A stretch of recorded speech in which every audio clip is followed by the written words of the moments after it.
Guys, welcome!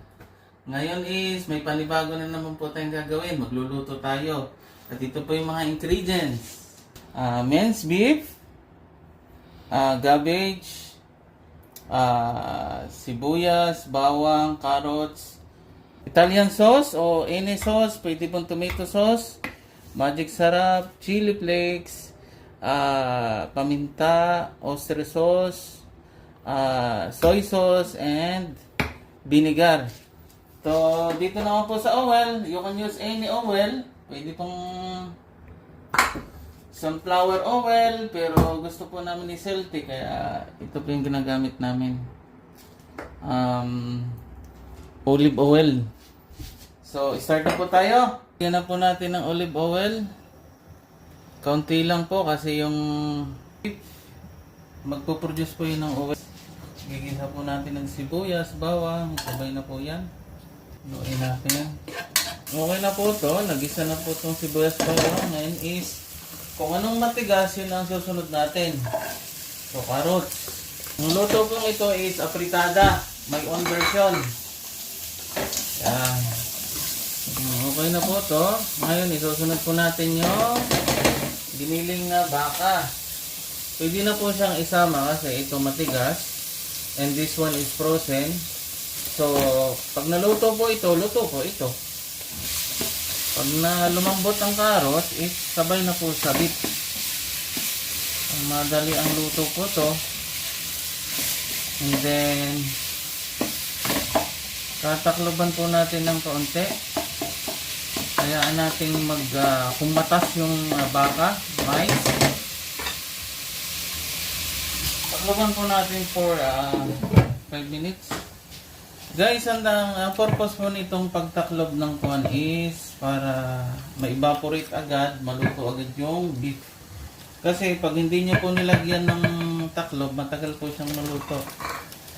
Tingnan nyo po yung kuan, yung kaldero, moisture. Yan po, makikita nyo po yan. Diba, ang daling naluto. Yan po yung tricks, technique. Pag nagluluto ng mga kahit ano, nagpapalambot kayo ng chicken, o beef, o baboy. Yan po yung sikreto. Para maluto agad. Next step is,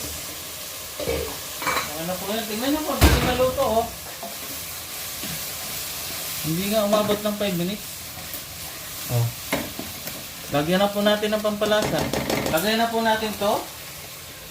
Cabbage. Lagyan na po natin lahat. I-combine na po natin yung ingredients. Italian sauce. Masarap po to sa pasta. Lagyan po natin na kaunti lang. Apritada style. Si Mr. Pachamba. Okay, we put little bit spicy chili.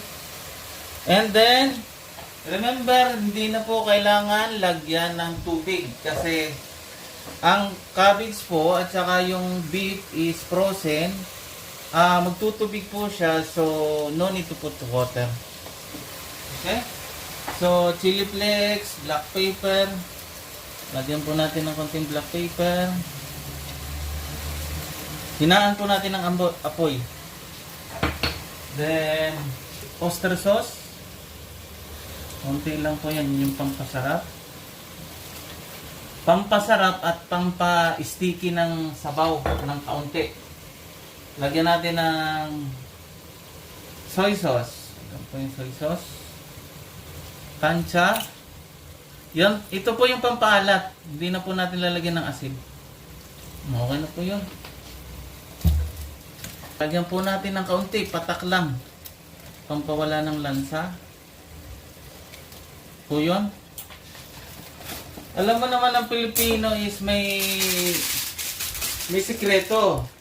So, ini na pampasarap po, pwede nyo gamitin. Ito po yung ginagamit ko, magic sarap, pwedeng bitsin, pwedeng chicken cubes, beef cubes, anything.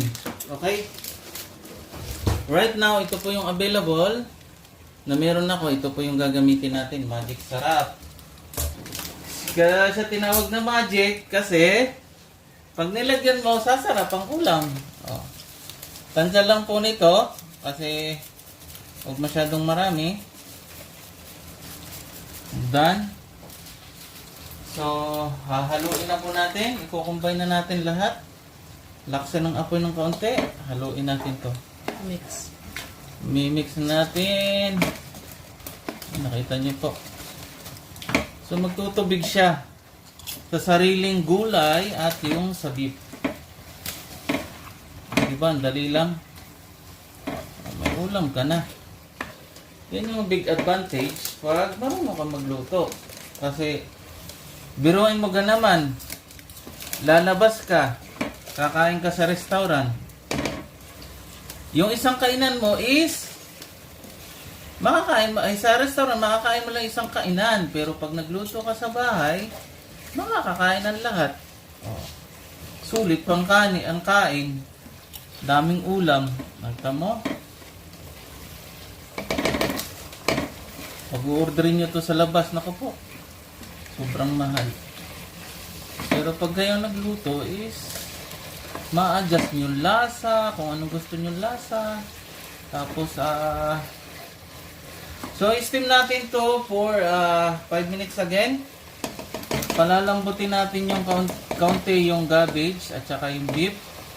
So, magkakaw na po siya, kakatas na po siya sa sariling gulay at saka yung beef. So, yung dalawang yon, yun yung magpapalasa combination with the ingredients we put. Okay? Takloban po natin. Hinaan ng apoy. Huwag po natin bibiglain.